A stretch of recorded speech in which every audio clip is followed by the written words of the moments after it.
యేసుప్రభుని ఆరాధిస్తామని ఒకడు, పరిశుద్ధాత్మను ఆరాధిస్తామని ఒకడు. ఎవరిని ఆరాధిస్తారో వీళ్ళకే తెలీదు. తండ్రిని ఆరాధించాలి. ఎందుకు?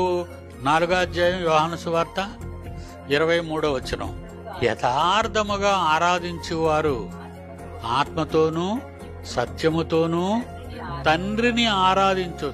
యేసును కాదు ఆరాధించడం, పరిశుద్ధాత్మ దేవుడిని కాదు ఆరాధించడం, తండ్రిని ఆరాధించడం. ఎవరి ద్వారా? ఆత్మతోనూ, అంటే పరిశుద్ధాత్మ దేవునితోనూ, సత్యముతోనూ. సత్యం ఎవరు? 17వ అధ్యాయం యోహాను సువార్త 17వ వచనం, నీ వాక్యమే సత్యము. కనుక వాక్యం ఎవరు? యోహాను సువార్త 1వ అధ్యాయం 14వ వచనం, ఆ వాక్యమే శరీరధారి అయి కృపా సత్య సంపూర్ణునిగా దానిలో నివసించింది 33 సంవత్సరాలు. కనుక వాక్యం అంటే ఇప్పుడు మళ్ళా అక్కడ పెద్దలైనకి వెళ్ళిపోదాం. తండ్రిని ఆరాధించేవారు అట్టి ఆత్మతోనూ సత్యముతోనూ, ఆత్మతోను అంటే పరిశుద్ధాత్మతోనూ, సత్యముతోనూ అంటే యేసు ప్రభువుతోనూ తండ్రిని ఆరాధించండి.